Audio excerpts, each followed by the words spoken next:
Junto a este monarca cabalgaron 12 de los caballeros más importantes de su época. Ellos se reunían en torno a una tabla redonda. Así emprendió una serie de campañas en las que en todas salió victorioso. Su fama se extendió por toda Europa. Tenía un sabio consejero, un mago que les ayudó. Un triángulo amoroso estuvo a punto de deshacer esta hermandad. También poseía una copa, a la que muchos llamaban el Santo Grial. Este rey es parte de la leyenda de Europa. Solo hay un problema, no era británico. Esto no lo escucharás en ningún canal de televisión ni en ninguna película de Hollywood. Acompáñame a conocer esta verdad que te han ocultado.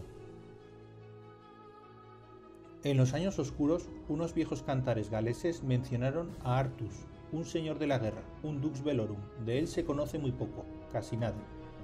La primera fuente histórica de este personaje es del siglo V.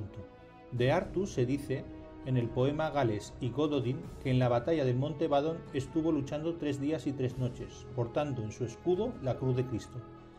Tendrían que pasar 5 siglos hasta que aparezca otra vez mencionado. En los Anales Cambriae se vuelve a citar esta batalla del Monte Badon y a este Artus, solo para cambiar una cosa, que en el escudo portaba la imagen de la Virgen María. Eso es todo.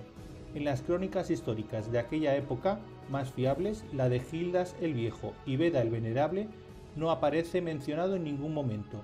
No fue un rey, no aparecen los caballeros, no hay ningún Merlín ni se menciona Camelot.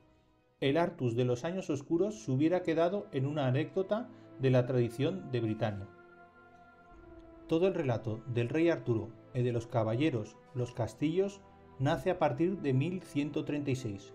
Godofredo de Monmouth, en su Historia Regum Britanniae, será el primero en hablarnos del rey de la tabla redonda. Aparecen los nombres de los caballeros. En toda Europa empiezan a contarse historias sobre él.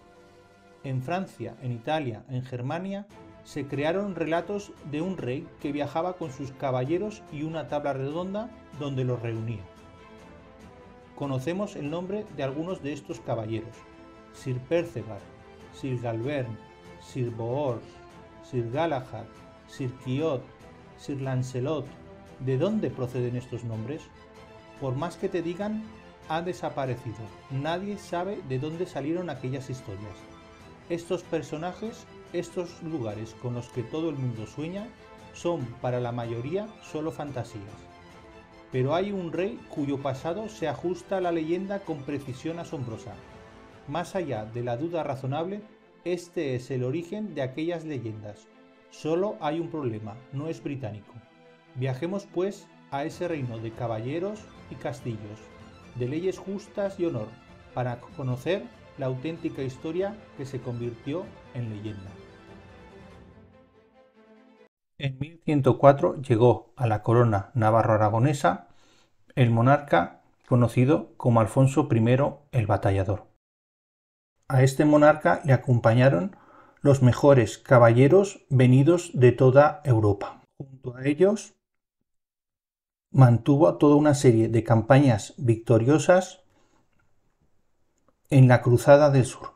Entre estos caballeros se encontraba su primo, el conde Rutru III de Perche, que pasaría a la leyenda como Perceval.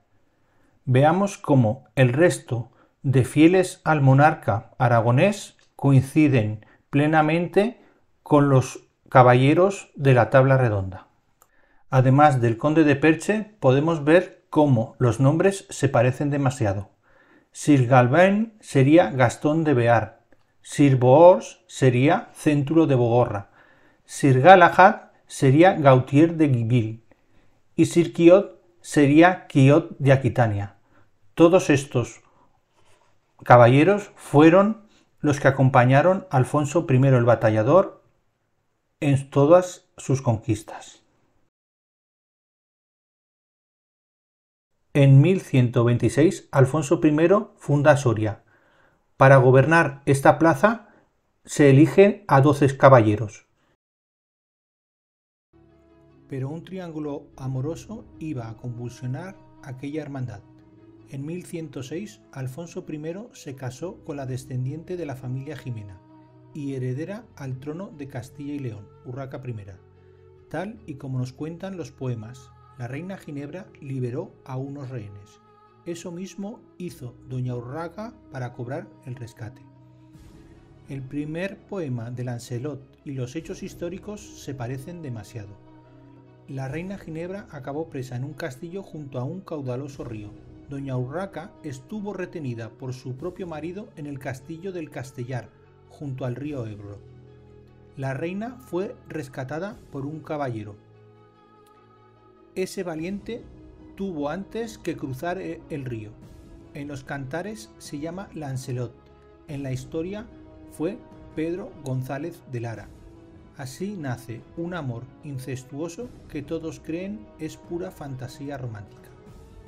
Tras tener varios hijos con el conde de Lara, doña Urraca falleció, pero el conde de Lara se unió a los caballeros de Alfonso I. Al igual que Lancelot, formó parte de los caballeros de la Tabla Redonda. En el poema, el caballero venció en una justa al hijo de Marallén, luchando junto al rey Arturo, después de su amor prohibido por la reina Ginebra.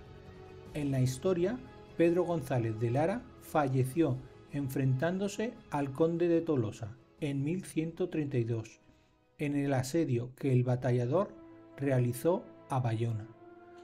La romántica historia es demasiado similar a lo contado por los trovadores para que no esté inspirada a partir de estos hechos.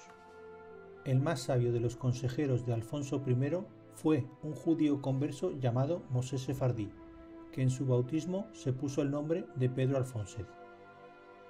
Este astrólogo y adivino viajó a Inglaterra y fue consejero de Enrique I y maestro de Godofredo de Monmouth, el primero en escribir sobre un rey y una tabla redonda. Así se unieron las historias de Alfonso I con la del guerrero llamado Artus, naciendo el rey Arturo medieval. Alfonso I falleció en el asedio de Fraga en 1134, cuando era el héroe más famoso de la cristiandad en ese momento. En su testamento dejó su reino a los caballeros templarios. Estos monjes guerreros custodiaban en una abadía fortificada escondida entre montañas una copa a la que llamaban el Santo Grial y que hoy conocemos como el Santo Cáliz de Valencia. La fuente histórica de aquel personaje se desconectó de los relatos. Ingleses, escoceses, galeses y normandos en Francia siguen buscando el origen de aquellos relatos sin encontrar nada, pero nunca lo hallarán, porque su fuente original está en el lugar que no podrían imaginar, una tierra que hoy llamamos Aragón.